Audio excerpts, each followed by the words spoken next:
On October 3rd of 1995, he was headed home to watch me cheer for a homecoming game, and he never made it home. I was very mad at God that he would take someone that was so good to me out of my life, who I needed. Jocelynn James had been living with her Uncle Wade when a car accident took his life. He had given her safe shelter from her father, an abusive alcoholic. When he would whip me with the belt, I felt just helpless, and I mean, like, it hurt so bad that, like, I wanted him dead. More than giving Jocelynn an escape, her uncle showed her something her father never could. I longed for someone's love, because I would see families out with their mom and their dad, and I just didn't have that. He was a godly man, and he just loved me. With her uncle and his love gone, Jocelynn fell into a deep depression. At 16, the once popular cheerleader and A+ student quit high school and started partying and drinking. I didn't care about life. I didn't care about anyone. I was just mad. I was hurt, and I knew when I drank that I didn't feel any of that. By the time Jocelynn was in her early 20s, she was married, working at a manufacturing plant, and using meth. The only times she stopped were the 3 times she got pregnant, all which ended in miscarriages. It hurt my heart more than it hurt me. I didn't know if there was something wrong with me, if there was something wrong with him, or if it was just God. 2 years later, there was a bright spot. Jocelynn would give birth to a daughter, and 3 years later to a son. By this time, she and her husband divorced, and she had gone back to using meth. Then, during a routine checkup, doctors discovered she had ovarian cancer.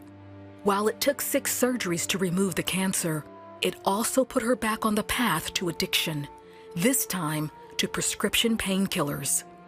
It completely changed my life. It literally numbed everything in me. When the prescription stopped, she started getting opiates from people at work. Over the next 5 years, she would fall deep into addiction, going from pills to shooting up 16 times a day. Opiates takes full control of your whole body, like your mind, your body, your soul. Over the years, Jocelynn would lose everything except her children. She was arrested numerous times as she resorted to selling drugs and stealing to support her habit. By 2012, the ravages of addiction had taken over, as she now weighed a mere 95 pounds. Still, she was in denial. I'd lost all self-respect, respect for anyone else. I went from being a functioning addict to someone who couldn't even wake up if they didn't have their fix the next morning. In November of that year, with nowhere to turn, she and her children moved in with her ex-husband. She was watching the news one night when her picture came up as Franklin County's most wanted. I was tired, I was over it, I was sick of living that life.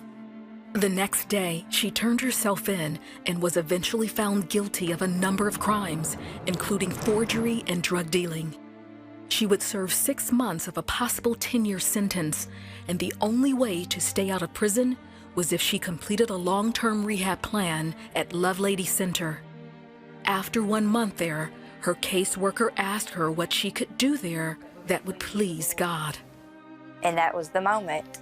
I just kind of scooted out of the chair onto my knees, and I was like, I got to do things His way. I surrender all.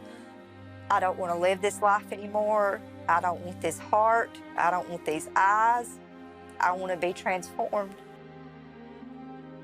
And I was. I asked Him to forgive me for all the wrong that I'd done, everybody that I had stole from, to please just forgive me. I felt like I was looking at a new life, like I was looking at a newborn baby who's got a chance at life. That day was my new chance at life. Afterward, Jocelynn says through 2 months of prayer, God healed her heart and her mind and totally delivered her from her addictions. I've never relapsed. I've never used a drug, and that is nothing but God. And he did it for me, and he can do it for anyone. In time, Jocelynn was also able to forgive her father. Forgiving my father felt good because there was no more anger there. And that's what God does for us. He forgives us daily. Today, Jocelynn is newly married with a blended family. She and her husband Greg help others who were just like her find true freedom in Jesus through their ministry called The Place of Grace. Jocelynn knows that God can take any mistakes of your past and make you brand new. When you turn your life over to the Lord and you totally surrender, He does fill that void. No one can love you like Jesus loves you. God's the only way. He's the way, the truth, and the life. He's the only way.